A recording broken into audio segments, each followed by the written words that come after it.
নমস্কার বন্ধুরা, অমৃত কথা এই চ্যানেলে জানাই আপনাকে স্বাগত। ভারতীয় দর্শনশাস্ত্র এবং বিভিন্ন দেবদেবীর পূজা অর্চনা পদ্ধতি এই চ্যানেলের মূল আলোচনার বিষয়বস্তু।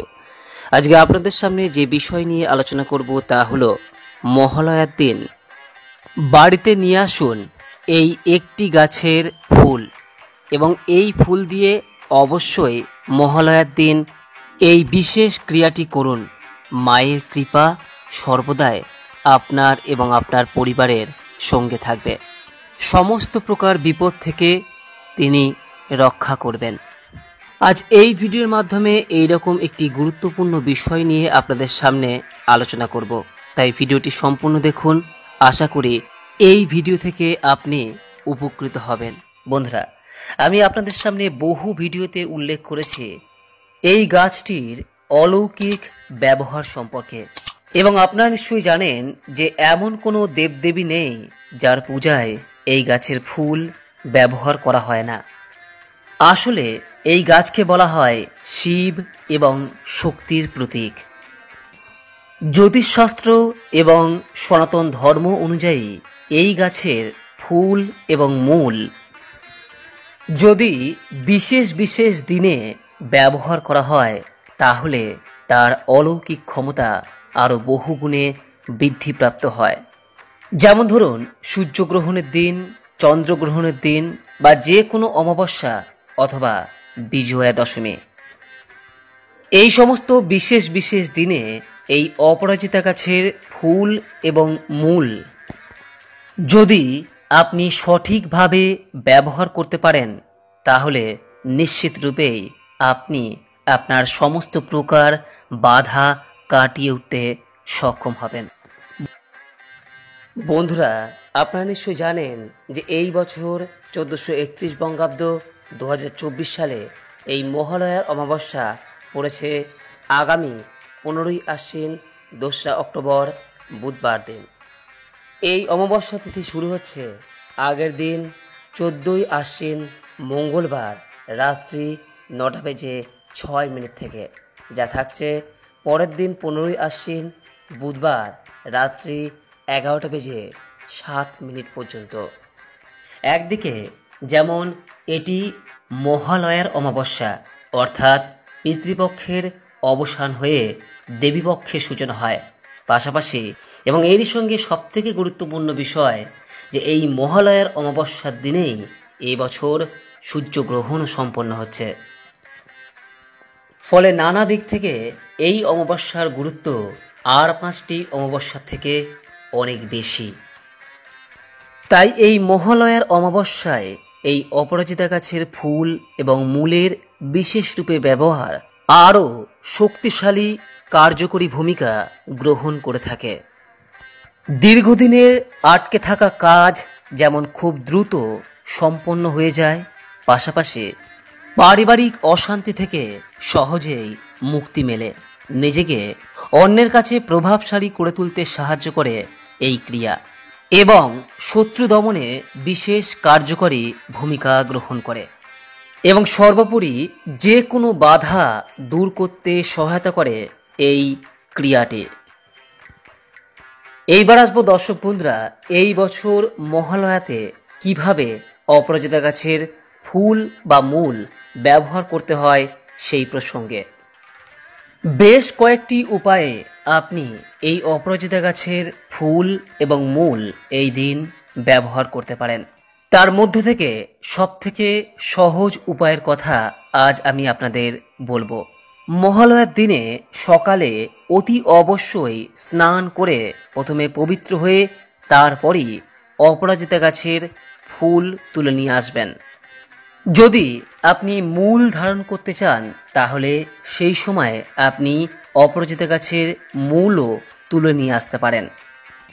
সাদা অথবা নীল যে কোনো রঙের অপরাজিতা গাছের ফুল দিয়ে আপনি এই ক্রিয়াটি সম্পন্ন করতে পারেন। বন্ধুরা, যে স্থানে আপনি এই ক্রিয়াটি সম্পন্ন করতে চাইছেন সেই স্থানের উত্তর পূর্ব কোণ, অর্থাৎ যাকে আমরা ঈশান কোণ বলে থাকি, সেই কোণে এই ক্রিয়াটিকে সম্পন্ন করা প্রয়োজন। যদি আপনি আপনার ঠাকুর ঘরে এই ক্রিয়াটি সম্পন্ন করতে চান, তাহলে ঠাকুর ঘরের যে উত্তর পূর্ব কোণ অর্থাৎ ঈশান কোণে আপনি এই ক্রিয়াটি সম্পন্ন করবেন। কারণ বন্ধুরা, ঈশান কোণকে আমাদের শাস্ত্রে সবথেকে পবিত্র স্থান বলে গণ্য করা হয়। তাই যে কোনো মাঙ্গলিক কাজ এই কোণেই সম্পন্ন করা হয়ে থাকে। এই উক্ত ঈশান কোণের স্থানটিকে সবার প্রথমে পরিষ্কার পরিচ্ছন্ন করে নেবেন। তারপর উক্ত স্থানে একটি জল চৌকি বা সামান্য উঁচু বেদি করে তার উপর একটি লাল কাপড় দিয়ে মা দুর্গার একটি প্রতিমার ছবি বা মূর্তি স্থাপন করবেন। বাড়িতে মা দুর্গার মূর্তি বা প্রতিমার ছবি না থাকে তাহলে মনে মনে মাকে কল্পনা করেও আপনি এই ক্রিয়াটি সম্পন্ন করতে পারেন। মহালয়ার দিনে অপরাজিতার ক্রিয়াটি সম্পন্ন করার পূর্বে উক্ত স্থানে সবার প্রথমে একটি প্রদীপ এবং ধূপকাঠি জ্বালিয়ে দেবেন। তারপর মনে মনে গণেশজিকে স্মরণ করে তার উদ্দেশ্যে বলুন, ওম শ্রী গণেশায় নমঃ, ওম শ্রী গণেশায় নমঃ, ওম শ্রী গণেশায় নমঃ। বন্ধুরা, যে কোনো মাঙ্গলিক কাজ শুরুর পূর্বে সবার প্রথমে গণেশজিকে স্মরণ করা প্রয়োজন। এরপর বন্ধুরা, ভগবান শ্রীবিষ্ণু, সূর্যদেব এবং সকল দেবদেবীকে মনে মনে স্মরণ করে উক্ত স্থানে সামান্য গঙ্গা জল বা বিশুদ্ধ জল ছিটিয়ে দিন। যদি ঠাকুর ঘরে শ্রীবিষ্ণুর মূর্তি বা ছবি থাকে তাহলে তার বুকে দুটি তুলসী পাতা অবশ্যই দেবেন। পর অপরাজিতার ক্রিয়াটি সম্পন্ন করুন। হাতের তালুতে একটি অপরাজিতা ফুল নিয়ে মনে মনে 108 বার এই মন্ত্রটি যথাশক্তি দিয়ে পূর্ণ বিশ্বাস রেখে এক মনে জপ করুন। আর এই মন্ত্রটি হলো ওম অপরাজিতায় নমঃ, ওম অপরাজিতায় নমঃ, ওম অপরাজিতায় নমঃ।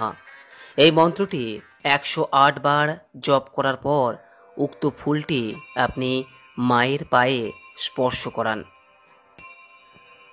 যদি আপনি এই দিন অপরাজিতা গাছের মূল ধারণ করতে চান তাহলে সবার প্রথমে উক্ত মূলটিকে কাঁচা দুধ এবং গঙ্গা জল দিয়ে শুদ্ধ করে নিন।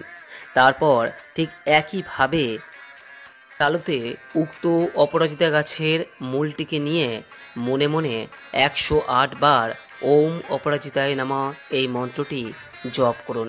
তারপর উক্ত মূলটিকে মায়ের পায়ে স্পর্শ করিয়ে সেই মূলটি আপনি আপনার কটিদেশে অর্থাৎ কোমরে অথবা হাতে ধারণ করুন। ছেলেদের ক্ষেত্রে ডান হাত এবং মেয়েদের ক্ষেত্রে বাম হাত। আর বন্ধুরা, অপরাজিতা গাছের যে ফুলটিকে আপনি মায়ের পায়ে স্পর্শ করালেন উক্ত ফুলটিকে একটি রূপোর কৌটোতে অথবা একটি সাদা কাপড়ে বেঁধে নিয়ে সেটিকে আপনার গৃহের সবথেকে পবিত্রতম স্থানে রেখে দিন এবং ওই স্থানে প্রত্যেক দিন ধূপ ও প্রদীপ প্রদর্শন করুন। বন্ধুরা, দেখবেন যে অভীষ্ট লক্ষ্য নিয়ে আপনি এই ক্রিয়াটি সম্পন্ন করছেন সেই অভীষ্ট লক্ষ্য নিশ্চিতরূপেই মায়ের কৃপায় পূরণ হবেই হবে। পূর্ণ বিশ্বাস এবং শ্রদ্ধা রেখে এই ক্রিয়াটি সম্পন্ন করবেন। মায়ের পায়ে অপরাজিতার ফুলটি স্পর্শ করিয়ে দৃঢ় চিত্তে মায়ের কাছে আপনার মনের প্রার্থনাটি ব্যক্ত করবেন। যদি মহালয়ার দিন এই ক্রিয়াটি আপনি সম্পন্ন করতে না পারেন তাহলে সেক্ষেত্রে আপনি এই ক্রিয়াটি অষ্টমীর দিন এবং বিজয়ার দিনও করতে পারেন, অথবা যে কোনো অমাবস্যাতেও আপনি এই ক্রিয়াটি সম্পন্ন করতে পারেন। আশা করি দর্শক বন্ধুরা এই ভিডিওটি আপনাকে সমৃদ্ধ করেছে। এরপরও যদি এই সংক্রান্ত কোনো প্রশ্ন থাকে নিজের কমেন্ট বক্সে অবশ্যই জানাবেন। মায়ের কৃপায় সকলের মঙ্গল হোক এই কামনা করে আজকের মতো ভিডিওটি এখানেই শেষ করলাম। নমস্কার, ধন্যবাদ। ঈশ্বর আপনার মঙ্গল করুক।